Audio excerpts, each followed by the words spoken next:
how many months out of the game? LTF is back. Obviously, I'm not going to do a long intro, but you know, life has been happening. Obviously, the producers behind the camera, they've been shouting us to come back down the studio. A lot of stuff's been going on. Obviously, jobs have been lost, jobs have been got back, and all of that. But yeah, LTF are back. Everyone, introduce yourselves. To my right is Yems. Opposite me is Nathan and Lino. As you know already, so they need no introduction. Mano, what have you been saying? Unfortunately, I didn't get to, have my parade as Prem champs. So I didn't get my chance, you know what I'm saying? We're reigning Prem champs. Yeah, bro. I told certain guys certain things were going to happen, they didn't listen to me. I told N10 they're not winning the champs. You get me? It's on camera. He nearly put on your life. He didn't, thankfully. But, we're back, hopefully. More consistent. Arsenal not winning the Prem, I'm saying that here, first episode. Arsenal not winning Champions League, I'm saying that here, first episode. We're back.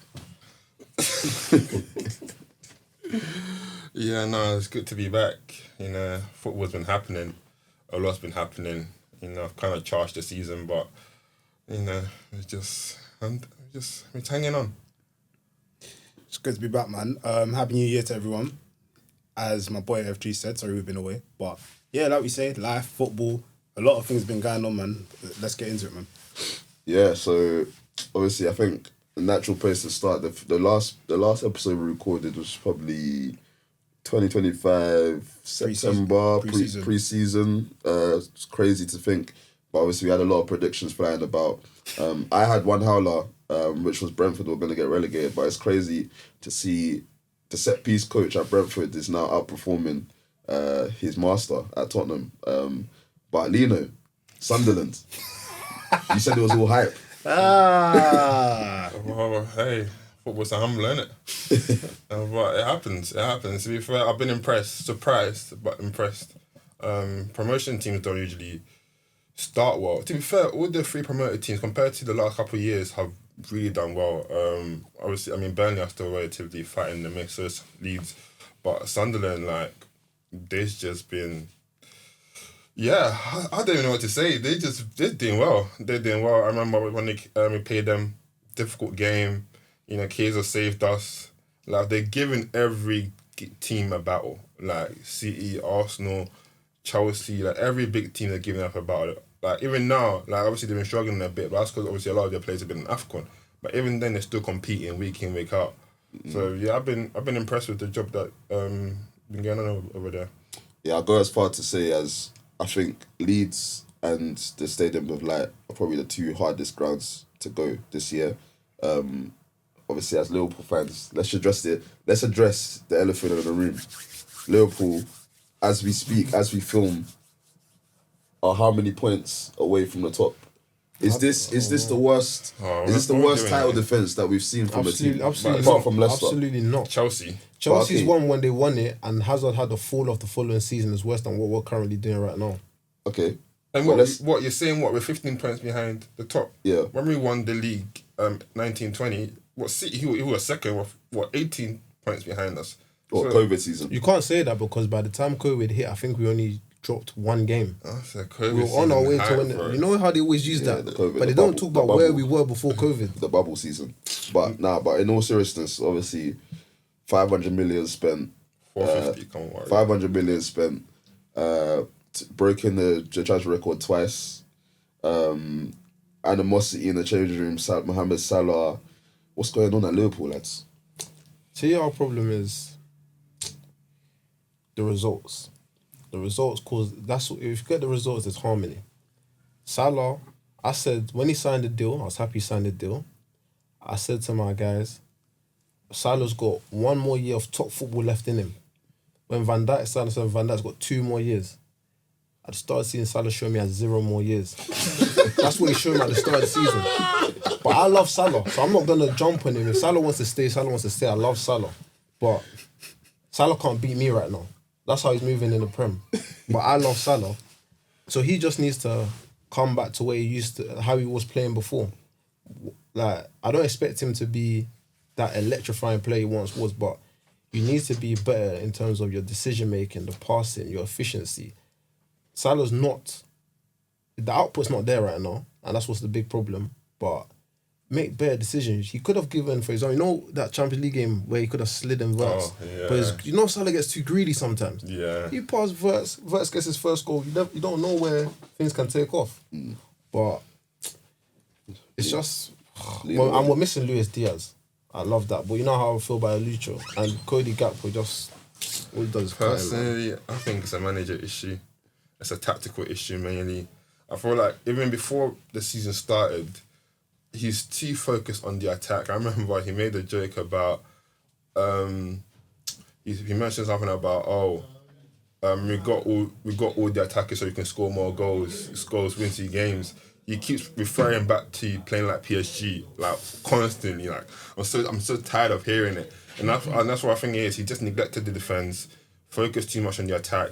I feel like he's trying to play this high octane football, but it's not going to work with every team.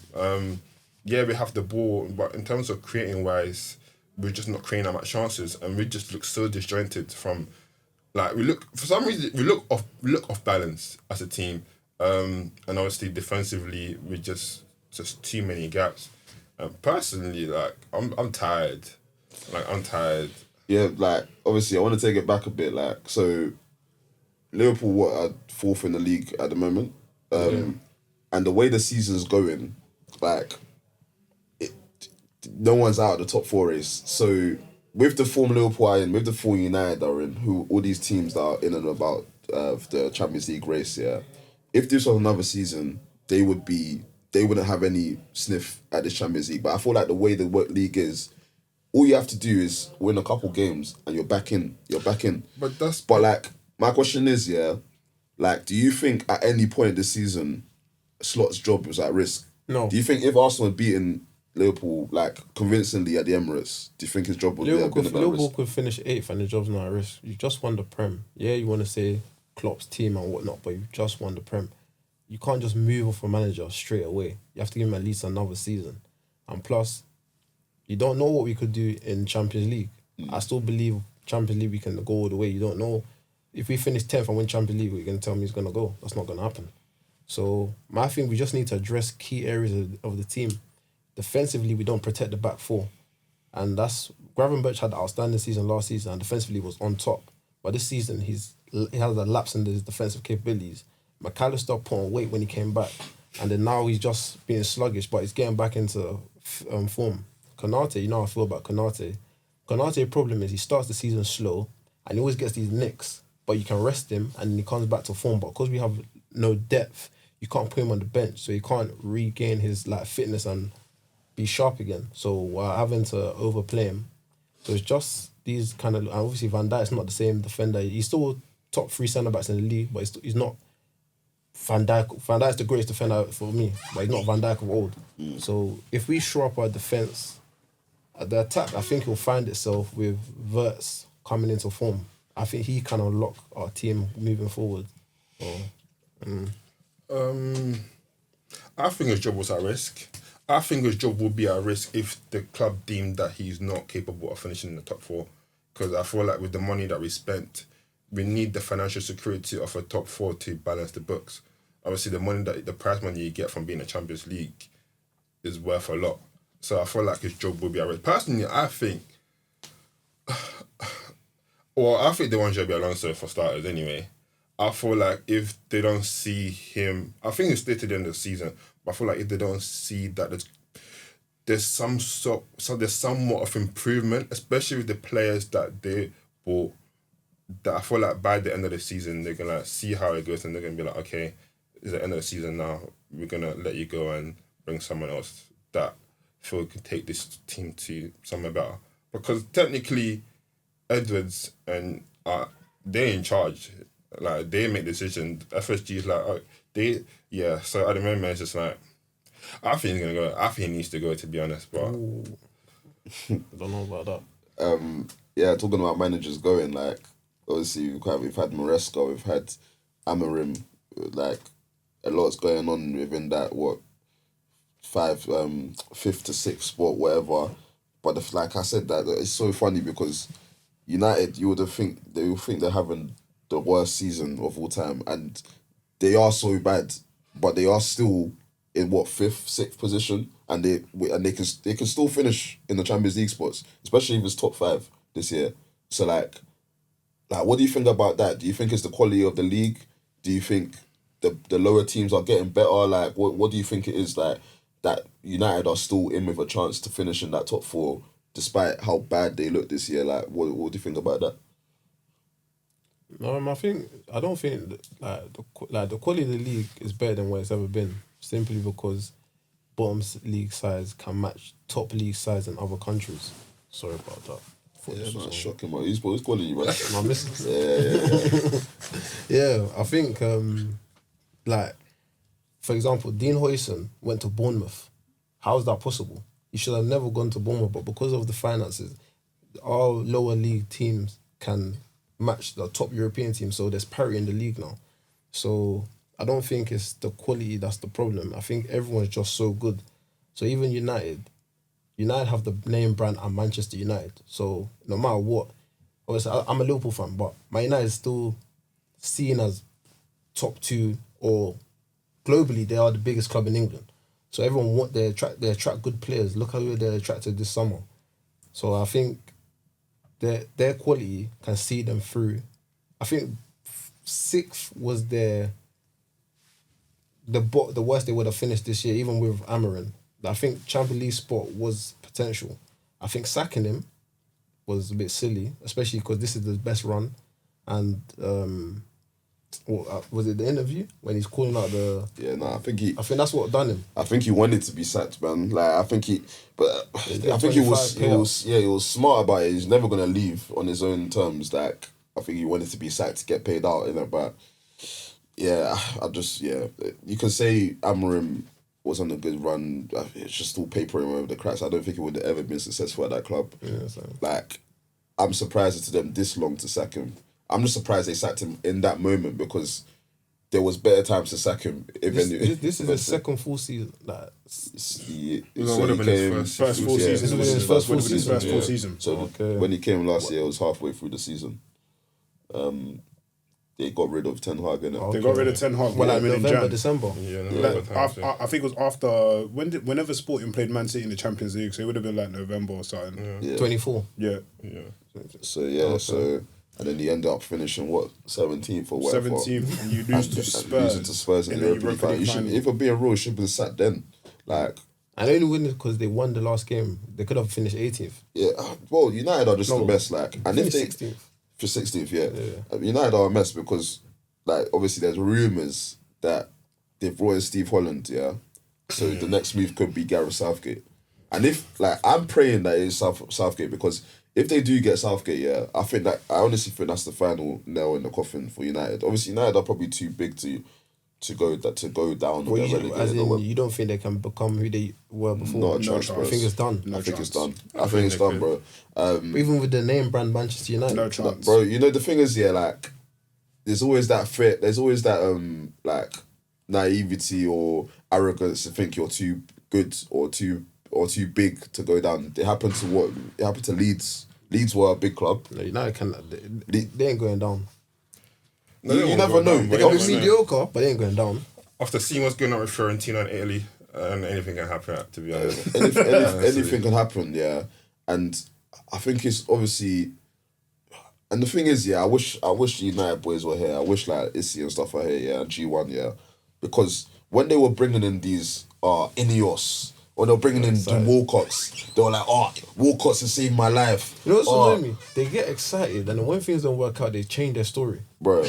So, like, yeah, United are United, man. Like, are they going to win 5 games in a row? Will that man get his hair cut? Is this guy going to get his hair cut? I don't see it happening. But, like, I was going to say, to be honest, yeah, with the whole league thing, yeah, I think we say this every year. And personally, yeah, I think the average footballer, or just the average footballer in this generation, is so much higher than it used to be. And I feel like the players at the top level is not as high as it used to be.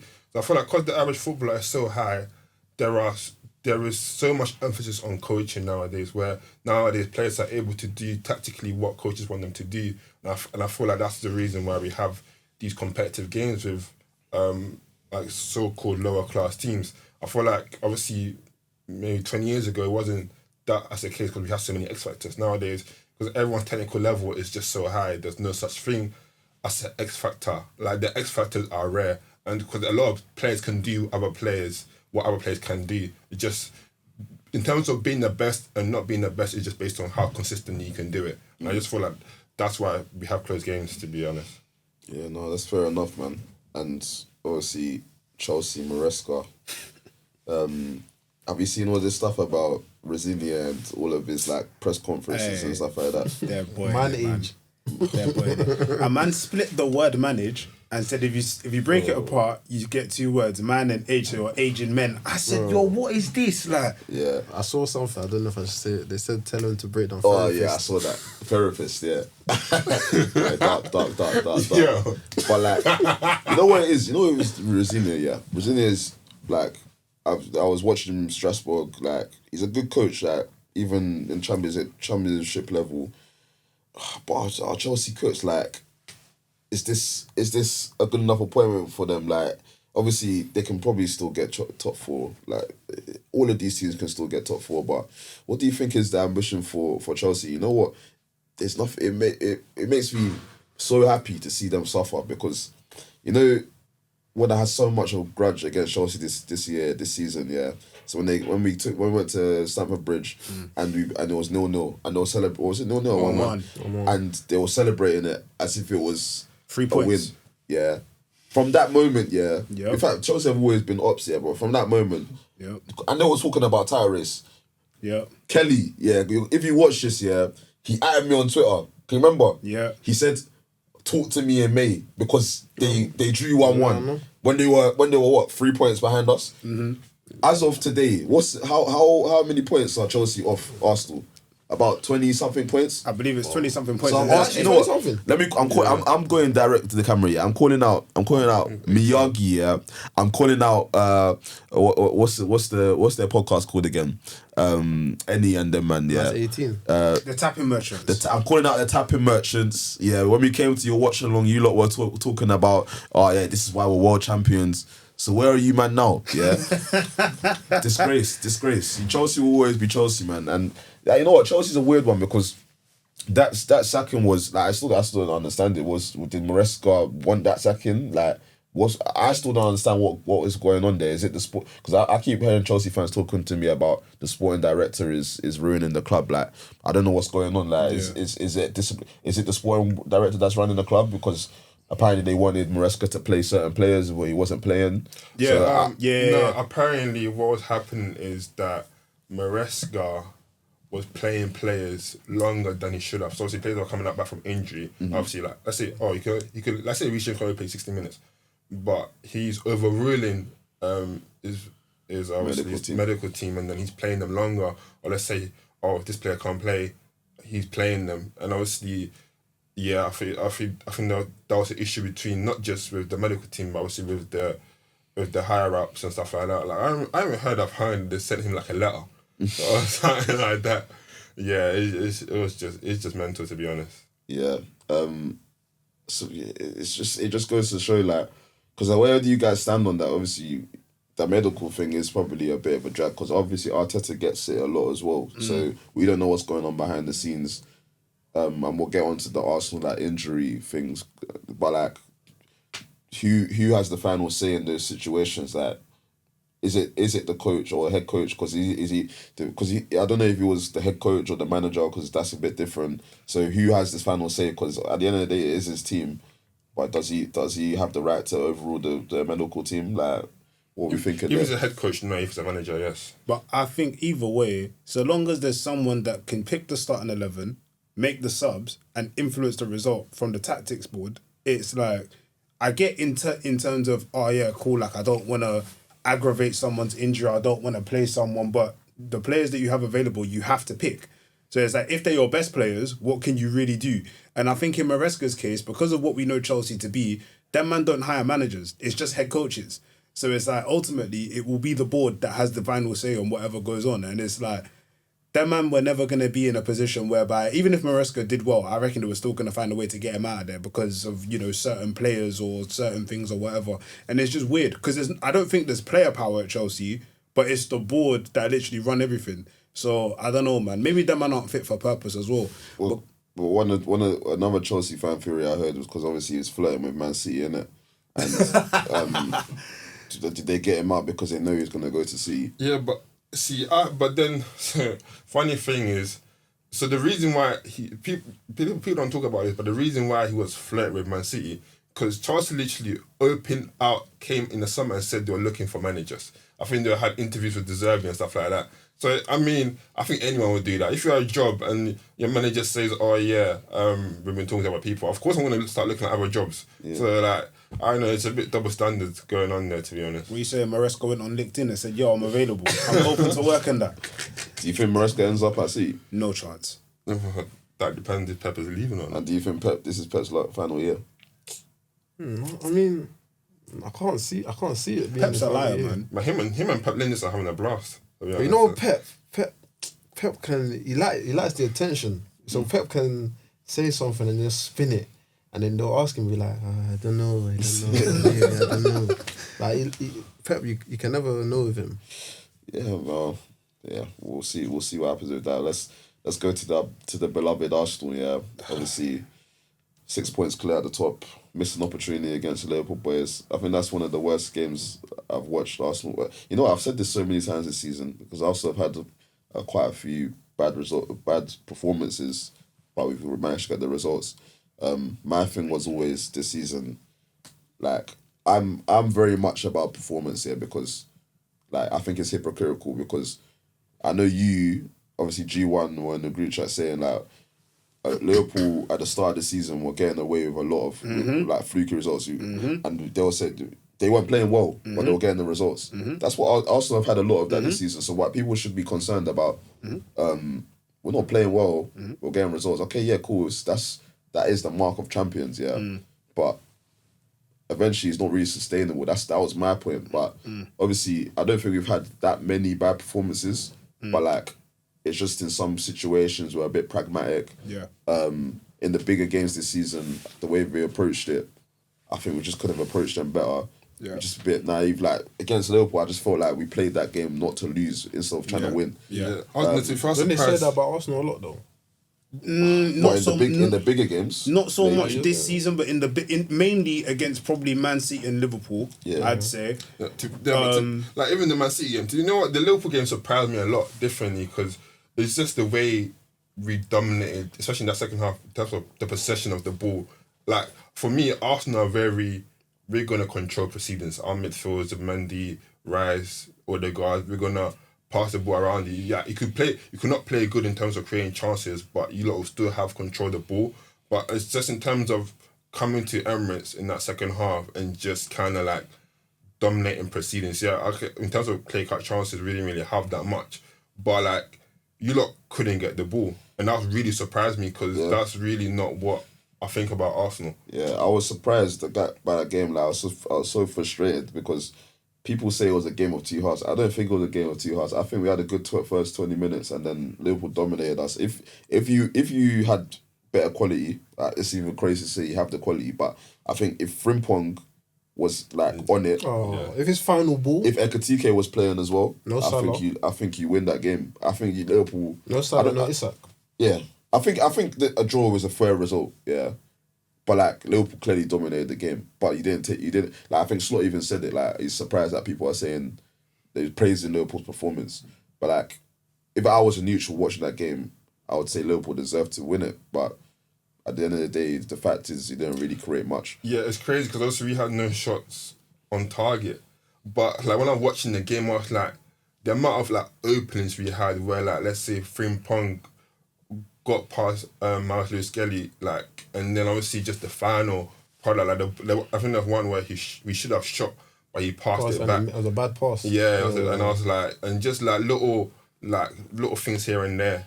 Like I thought Arsenal did like I remember the first 20 minutes, like I was like Arsenal was just like they had like chances. Like in terms of the obviously apart from the Conor Bradley crossbar, like Arsenal were having like clear-cut chances. I remember Saka went past, was it Gyokeres, and pulled it back. I remember the one that the way he pulled up. Saka was killing Gyokeres, by the way. In the first half. He was killing I don't know, Gyokeres. you know. I don't know if in it's the killing first- him. In the first half, he was killing him, He had a bro. good when his Kirk shouldn't have died, but Kirk has bozo moments. But I don't really think he was killing him. I don't know, man. But what do you think of this Saka stuff, though? What do you think? Yeah, we'll get on to it because this is where I activate. Yeah, Victor Gyokeres, and I made a video on my page. Yeah, he is not good.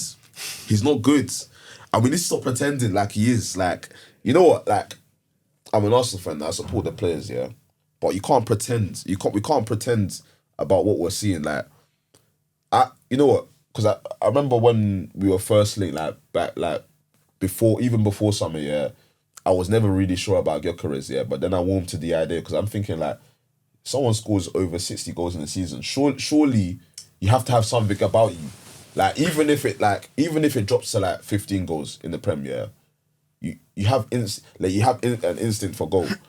All this is showing me, yeah, is the Portuguese league. Like, we have to have serious discussion about that league because I honestly think, yeah, this is one of the worst strikers I've seen put on an Arsenal shirt. And all this discourse about Arsenal not finding him, yeah. I wish I brought the screenshots and stuff like that, yeah. He doesn't even, his movement is so bad. Like, a winger will get to the byline, Saka will get to the byline, Martinelli will get to the byline, they'll cross the ball in.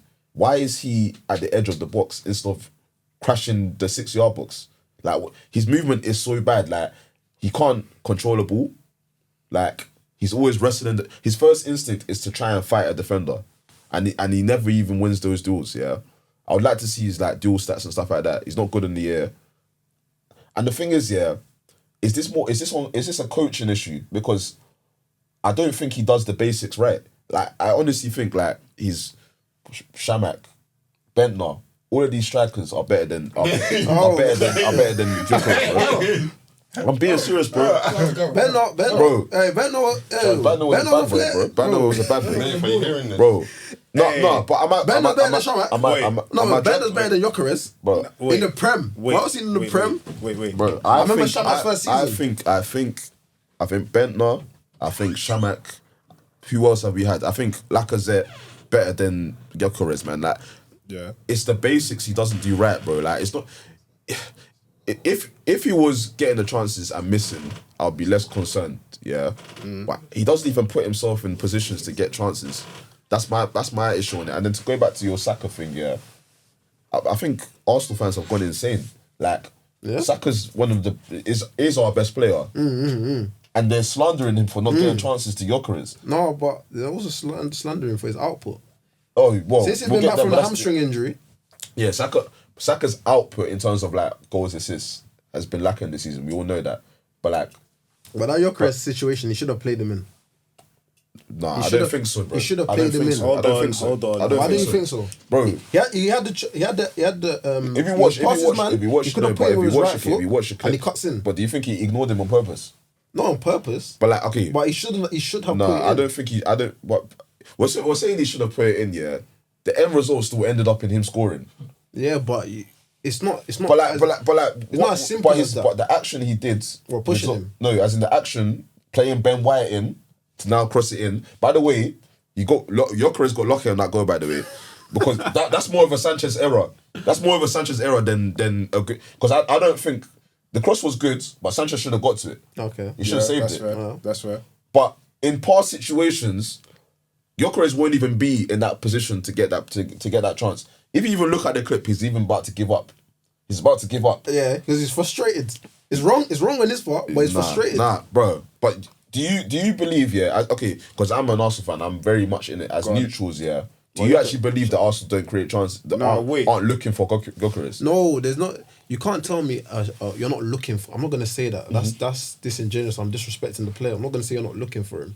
What I'm gonna say is you're not really playing too. By the way, I'm with you on Gyokeres. Yeah. When you not signed Gyokeres, I'm thinking, okay, he was proven in champs, he's proven in Portuguese league, he's got some development on him. So I'm thinking, okay, this is the missing piece because Arsenal, you need a 9. If Arsenal have a 9, because I think you have the best squad in England right now.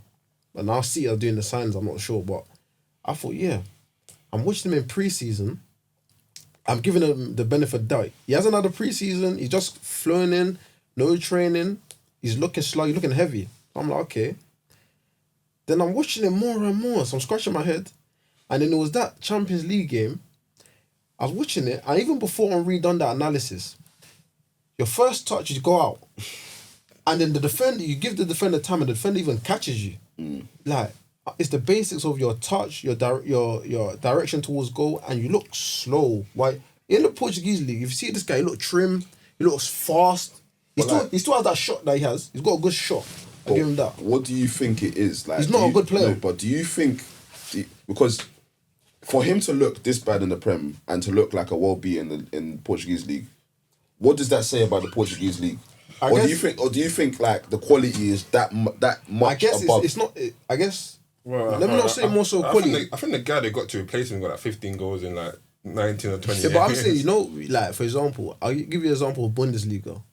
Luis Diaz, Liverpool's best winger, bar Salah, he said he would in an interview, I'm shocked at the amount of time I have in this league. He openly said, I'm surprised that when I'm playing, he couldn't believe it because he has so much space. In the Prem, everything's tactical. Everything's rigid. You don't have this space. If you have quality, your quality will show. If you don't have quality, you're going to get found out. So I think that's the main problem. You're getting found because the quality of the league is too good. And when you have centre-backs that are physical, that are tall, that are strong, that are fast, that can deal with you, what can you do to me? Because I can handle you on my ones. Like, when he came up against Liverpool, I got Konate there. I got Van Dijk there. I don't really care. You're not going to do nothing. When you have these centre-backs, like if I go to Nottingham Forest, if I put Morello on him, I know he's handled. When you got these kind of players, it's different than what you got back in Portuguese league. I just think he doesn't have the technical ability to be an Arsenal striker. You know what? The thing is, yeah, because you say about I always knew his tech was terrible, yeah, but you can kind of get away with that. If you're finishing and you're... Because I thought his biggest strength, from looking at him in Champions League... Because he played against you lot and had a good game. Pace and power. Yeah, that's what even convinced me at that point. Because I thought, this guy doesn't look bad. I thought he looked strong. I thought he was quick. This guy's not quick, bro. He's not. He's not quick. And I don't think he's strong either. Like, so... What does that say about... Can it be coached? Can positioning be coached? Like, because, bro, like, this guy looks like a Sunday League footballer in the Premier League, bro. He's so bad. Like, movement can't be coached, to be fair. Like, but do you think his movement's that bad? I think his movement's terrible, bro. Cool. Let me chime in. I think with this year, I think it's a bunch of things. First of all, to answer your thing about do we create enough chances, there's a bunch of things that go wrong. In terms of, one, we only create out wide. That's the first thing. So it's like, secondly, normally as a striker, if you're playing off of both centre backs, you ideally want the ball to go in one of the channels between the fullbacks. Certain teams line up in certain ways, so that's cool with it, calm. Fair enough, Gyokeres' technical ability, it's not there. Like, everyone knows that. But I think the best way to get the best out of him is if we play the ball early. Like, there's goals we've scored where Gyokeres has got on the end of it. Like, there's one that I think about in particular, and it's way back. It was even against who we were playing against today. I think it's Forest. Ball got played over the top by Calafiori to Eze. Eze squared it first time Gyokeres was there. I just don't think we played the ball quick enough. But your captain doesn't know how to do that. That's one thing. And on top of that, I think there's certain players that are in our squad that can play to Gyokeres' strengths, which we don't utilise. And maybe that's a manager thing. So whilst at the same time we know that Gyokeres is limited, I think for me, there's ways to maximise his limitations by getting the certain players on the pitch. Like, for example, Odegaard, ball to feet, Saka, ball to feet. Martinelli's the only outlet, and Martinelli doesn't have a final ball like that in his locker. Eze does. So I feel like, in terms of who you're playing, if Gyokeres is up top, me personally, I'm going Eze as my left winger, or someone in the middle who can get the ball to him quickly, innit? And then it's up to him in terms of how he finishes. Because recently, when he's been playing with the likes of the Odegaards, the Sakas, them man that will keep the ball and then look to go in behind when he's already made the run, for example. So then he has to check back. Do you know what I mean? So I hear your point though, but it's a bunch of things. I think quickly, if this Gyokeres was at Chelsea, it would be different discussions. I think he will fit them better than he fits you lot. So do you think it... Okay, cool. You know, I've said a lot of Gyokeres slander, yeah. So but I don't rate him. I don't think he's good, but like, okay, if I was to play devil's advocate, yeah, and it's what you're saying about our skipper, yeah.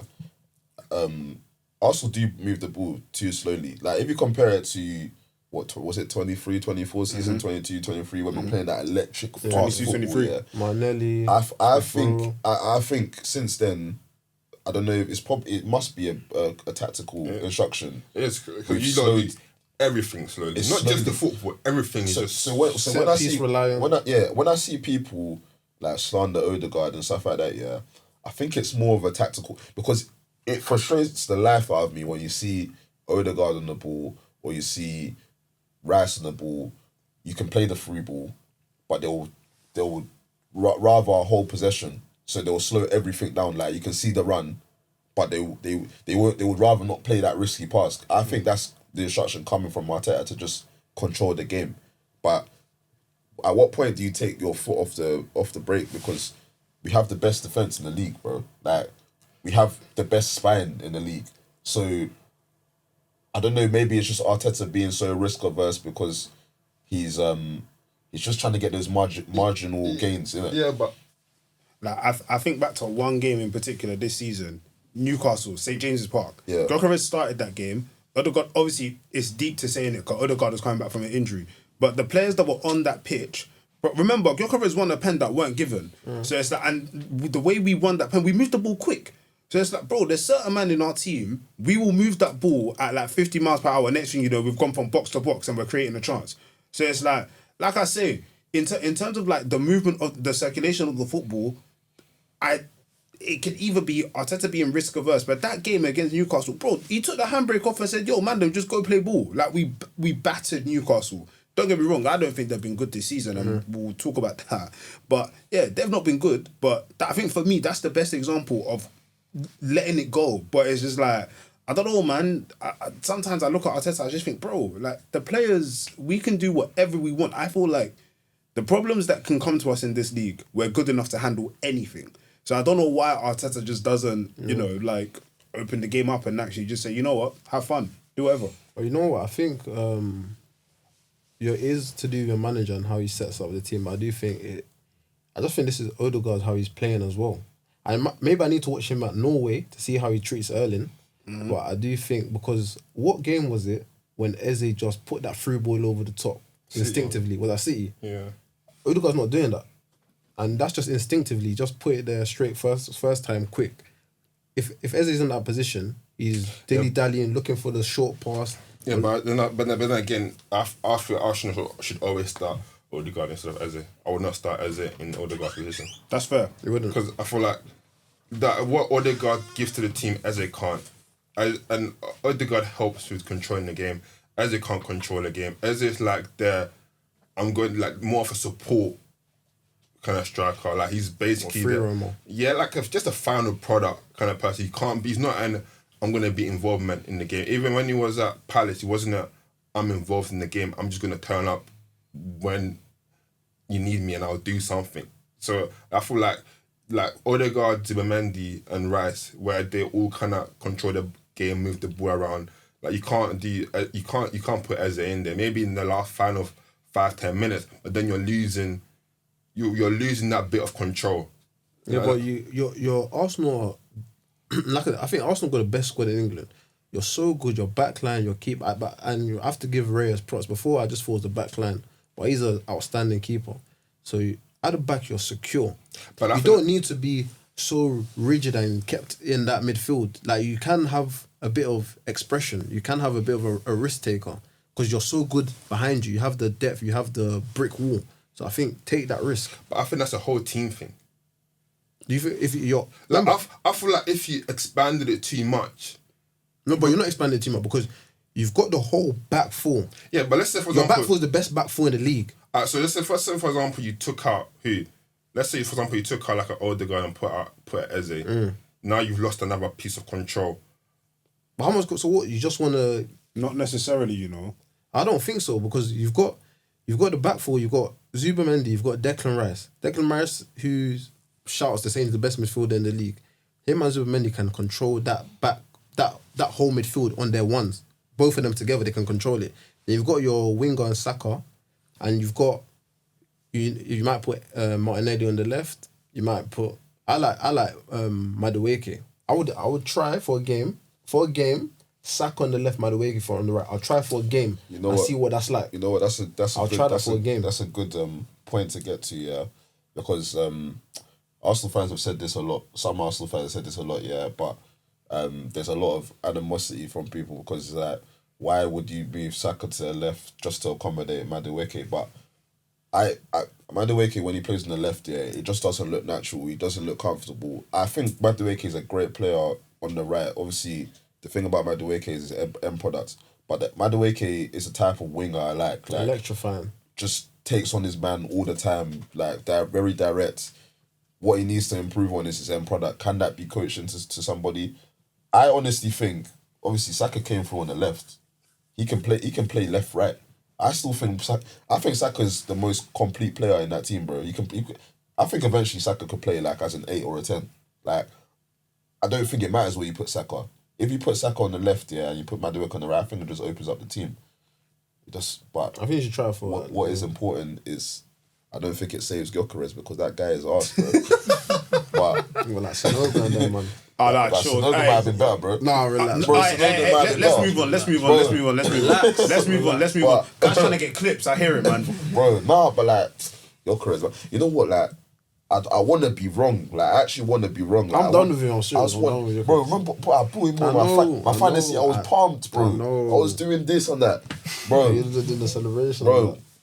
But like, it's mad because, like, the way the market is, I think we're just gonna have to cut our losses, bro. And even if we cut our losses, we're not gonna. Well, you're not. We're not gonna keep in. You're not gonna buy another. You're going to buy another midfielder defender. You're not gonna buy another striker. But that's where it gets to as well. Like, because Arsenal's offensive signings are so, like, the recruitments have been so poor in the past 3 years. I'm seeing that one linked to Anthony Gordon. Anthony Gordon is a good player, yeah, but it's nothing different to what we have.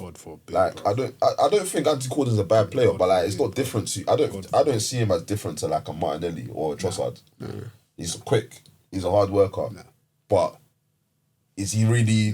Is he really an exciting player? Would he move the needle for Liverpool? You lot should have tried to get Ekitike. That's a player. Yeah, but you know what? You know my team on Ekitike, bro. You know, I gave you the. Relax. I mean, let me say, I'm gonna put this. I need to put this on the internet. Ekitike is gonna win the Ballon d'Or one day. Yeah, I need to put down the internet. You could say Ekitike win the Ballon d'Or this season. He could, because if France win the World Cup and he's a star man, he could win the Ballon d'Or this season. He wouldn't. Why not? Frontier Perez got his hands on there, man. If France win it, Mbappe's winning the Ballon d'Or, man. No, if he outshines Mbappe, you have to give it to him, bro. But yeah, man, like, yeah, Arsenal are definitely winning something this year. Wait, the question is, sorry, thank that you said that. I wanted to ask you and Nathan. Yeah. Premier League or Champions League? What are you guys winning this year? Both. You're winning both? Yeah, bro. But you know what? In all seriousness, yeah. 1 second. I think we are definitely winning the Premier League. 17th of Jan 2026. I think, no, hang on, just let me land. I think, and this, you're going to say this is excuses or whatever, yeah? No. I think we have the capability to win the treble this year, yeah? Just let me land, yeah? I agree. I think we're winning the Premier League this year. The Champions League is a bit more unpredictable. You never know who you're going to... even if we buck a Real Madrid or we buck a Barcelona, I think we can beat anybody, but knockout football is different, innit? Like, anything can happen. So I'm not gonna come out all guns blazing saying we're gonna win the Champions League, but I'm saying that we can win the Champions League, yeah? Especially if we get to the semi-final last year, I expect us to do one better and get to the final. That's the expectation, right? But FA Cup, Carabao Cup, these small Chelsea boys, in 2 weeks, we'll be on our way to Wembley. That's happening. We're probably gonna face City. We're gonna slap that bald man's head, and that's gonna be the first trophy of the season. Easy. And then the question is, what do we complement that Carabao Cup with? Is it a Champions League?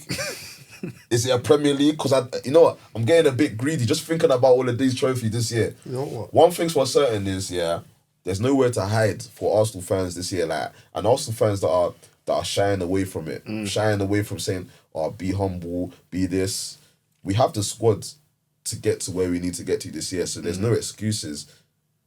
One minimum is the expectation here, and I'm not talking about Carabao Cup. It's one of the big years or the Premier League. That is the expectation.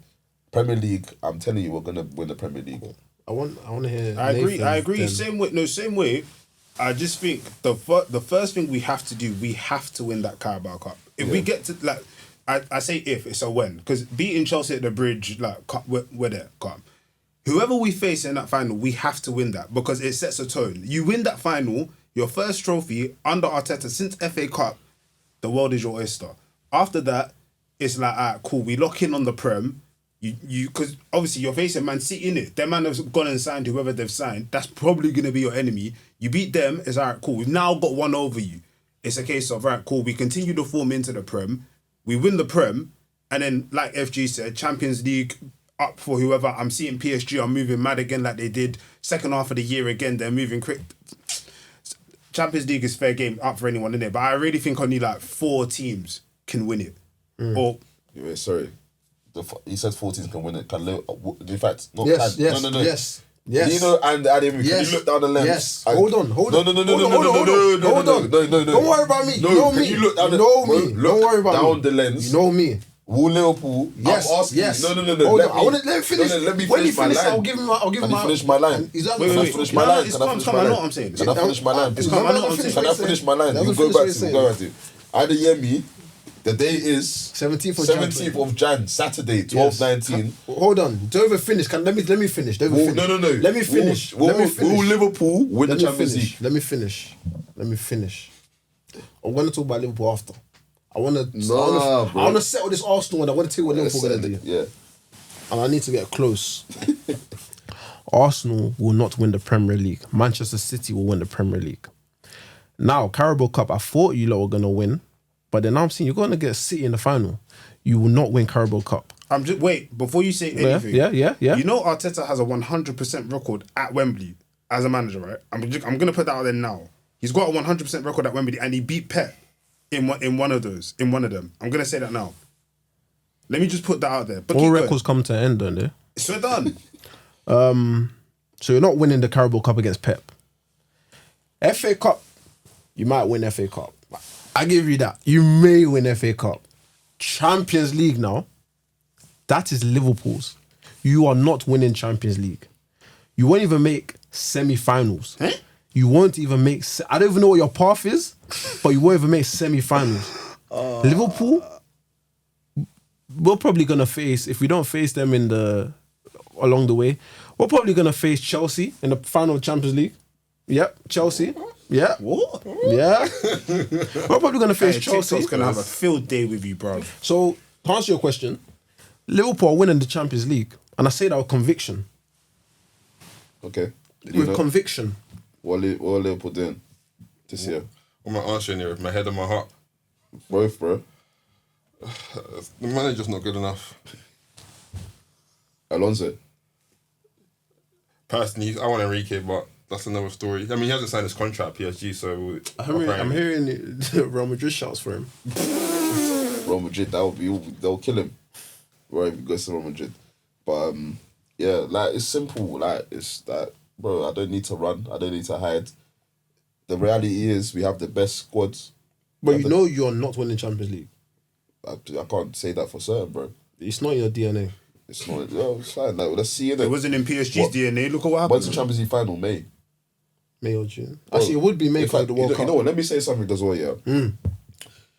When Arsenal did the inevitable this year. Yeah, Do you know what? Inevitable. When Arsenal do the inevitable, Which this year, is? Just wait, because I let you speak. You're getting me excited, sorry. When Arsenal do the inevitable this year, so minimum double, yeah. Which double? Prem, one English Cup, like But Prem is like locked up. Prem is locked, yeah. So when the Arsenal do that, yeah, I'm telling you, yeah, you, Issy, G1, everyone that's at me, yeah, I'm telling you, you better block me. You better block me. Okay. I'll be the most shameless man. I promise you, yeah, that month, yeah, you're not gonna hear the end of me, bro. You won't hear the end of me. So when you lot do not win the Prem and you're like 4 points behind City, Yeah. and when you don't win the Champions League, When don't run from me. I won't run. We don't run. Don't run from me. We don't I won't run, bro. But okay, hang on. obviously, like I'm assuming you'll be a shameless man because it would have been a trophy this season for Liverpool as well. No. So like you'll be a shameless man. It will just basically be like two trophyless guys together. No, we'll get one. Okay, which one is that? I Champions believe League. Champions League. FA Cup's there, but I don't think we'll get that. But Champions League. Say no more, bro. Yeah, thanks for watching, guys. Subscribe, follow us on all the socials. I promise you, it won't be a long time until we come back again. But yeah, thank you very much. Thank you. We're out. Peace out.